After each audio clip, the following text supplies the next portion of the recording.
Today we are working on a very cool and very rare Honda MB5 motorcycle. This one is it's actually a 49cc. It's very rare, very cool. And if you're old like I am, they were pretty cool and you wanted one. Probably wanted one as a kid so you could get around when you couldn't have a car. Let's see, we're gonna start off. This gentleman actually wants to keep the original cover, duct tape and all. It's going back to him. We do have to worry about repairing some of the broken studs. So I'm hoping it's far enough through that we can actually pull it off from the backside. So we're gonna begin by first taking this thing apart and seeing what's underneath it. Staples are removed, and I will tell you, it's probably the worst thing on these older seats is removing staples, because when they're old, rusty, and crusty, they just snap and break off and they're brittle. But we got these off. We're gonna pull the cover off, try to save it for him as much as we can. It's pretty shot, but obviously he likes the MB5 because this you can't get. We can actually, if you have a black MB5 cover, if you wanted to, we could actually embroider this, or not embroider this, but we can embroider this, but we could also build a silk screen and put this on. It just gets very expensive. Most people want it, but don't want it that bad, but we can do it. So seat covers off. Foam has seen better days. Fortunately, these are actually studs on here. They're not coming through. They're actually a stud that was put in there. So we're gonna have to drill these out and make these, which will be fun. So let's do that next.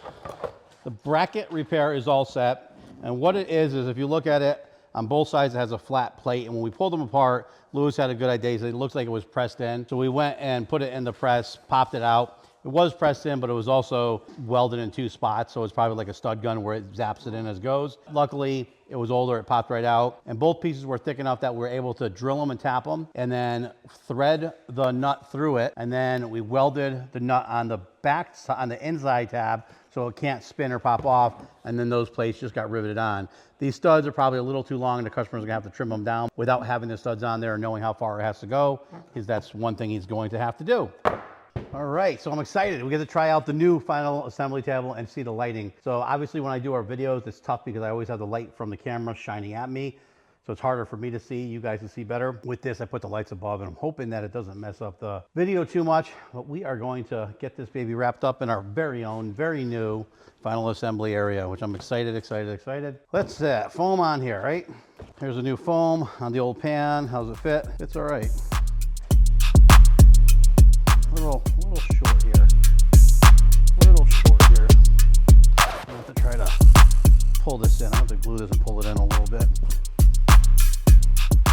What I'm doing right now, I'm like kind of bouncing back and forth. Since we're setting up this new table in our new work area, every time I need a tool, I have to go grab it, bring it here, write down what we need so we can make sure we duplicate it, because we want one at every workstation. Plus, we want them in the custom toolbox when we're doing custom work so that people don't have to take tools off of tables and slow down production. We just added a bunch of stuff to the list. This foam fits okay. One of the things you'll notice when you put new foam on is if it doesn't go over the edge of a seat, over the edge of the seat pan, you can get a rough edge on the bottom. This foam does have a rough edge, and which is pretty common, because what happens is most of the time they'll put a sharp parting line or something right at the edge thinking that it's an easy separation. What it ends up doing is putting an actual hard edge that you have to trim off. You can't trim it off because then the foam is too short, because it's already almost too short for this. So what we're gonna do is we're gonna throw the seat cover on, pull it around, see how it looks. We might have to go through and put another layer of foam around this whole seat. To do it, the reason I'm not putting it over the whole seat is if you look at this seat cover, it is very close to not fitting. It's a very tight fit. Don't want to put too much foam, because even if I just put a 1/4 inch foam on here, it's a 1/4 inch and a 1/4 inch. It was a 1/2 inch plus a 1/4 inch on the top. So it adds a lot to all of it. You think if we roll around the edges, you got a 1/2 inch on the edges, 1/2 inch on the sides, plus a 1/4 inch on top. So it adds up pretty quick. We could use 1/16 inch so foam, but it really doesn't work well on the edge of the seats. You'll still sometimes see that hard edge. What I'm gonna do here is we're just gonna go through and put staples in the center. I went through, and this company did put a little hash mark where their center lines are, so I just marked them a little bit more so I know. And figure so time for a new hose, obviously. This is irritating. So this will go to here. What I'm gonna try to do is see if by just putting it front to back and pulling it tight, if we could get it to lay down without gluing it, just because this one is so tight. Now I'm gonna go through, I'm just gonna pull around the edges, but I'm not gonna put the staples in all the way. We're not gonna pull it as tight as we have to go, because we know we're gonna have to rearrange this.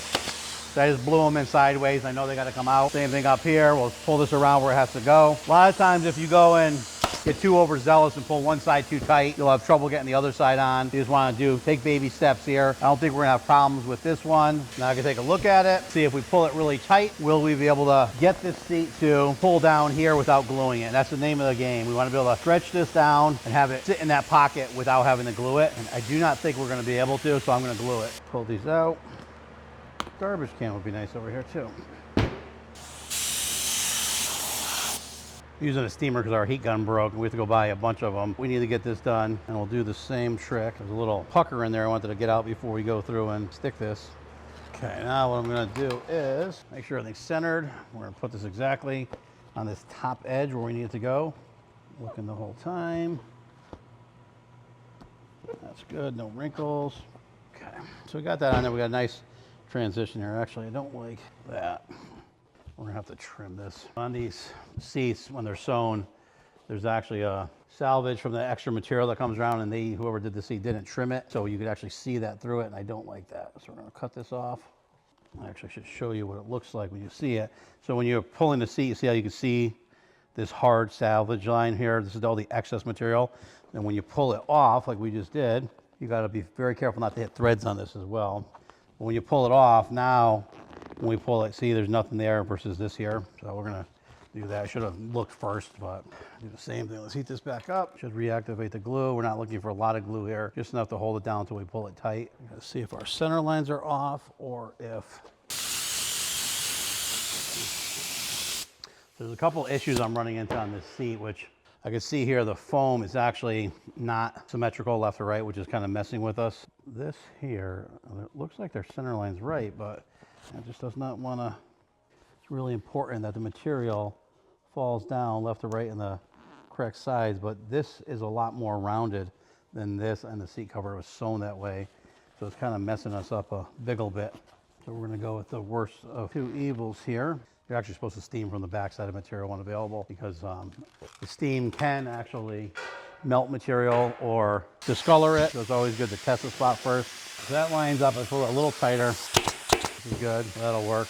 Now I'm gonna do, because it's sewn bigger on one side, I'm gonna do the shorter side first to pull it harder. What I'm also doing is I'm doing the corners first. This allows you to stretch it. Then you could pull it. If you were to do the middle first and it's off, sometimes you can't stretch the front or the back might be too big. So it's good to get these corners loosely started here. Okay, I'm gonna trim some of the excess off here. You also have to be careful because you have words on the side.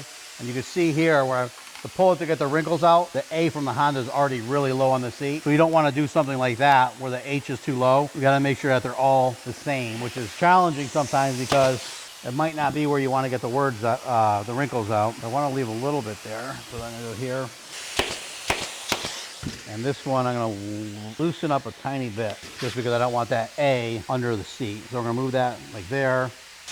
This a little bit. Tough is these aren't printed.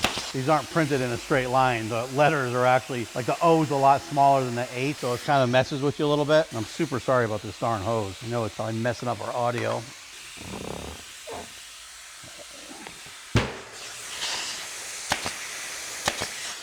Looking here, making sure the wrinkles are out and steam it and work it. Now I was saying how I think this is a really cool bike that's way overlooked from my childhood. If anybody else has any bikes that they feel are overlooked, some cool models, let me know, chime in the comments below. I'd love to hear some of them. Now, because I have to have this Honda logo there and I do have staples already, I'm going to come back to this side now. I'm gonna work this one and get this symmetrical. Probably should have put a couple staples in here first. Actually, even the imprint on this is not good. I will say that even though there's a lot of wrinkles, pretty much bringing this back to where the original staples are taking out most of the wrinkles, except for that A. That A is going to bite me in the butt. Might actually have to bring both sides down a little bit, because I'd rather have the A's both lower and even than wrinkles in the seat. One thing I'll add with, I don't know who this seat cover the manufacturer was, very thin vinyl. It's not really super easy to work with. Staples want to kind of blow right through it like nothing. It's just so tough because the H and the A are so much lower than the Honda, so you want everything even. Let's button up this back here.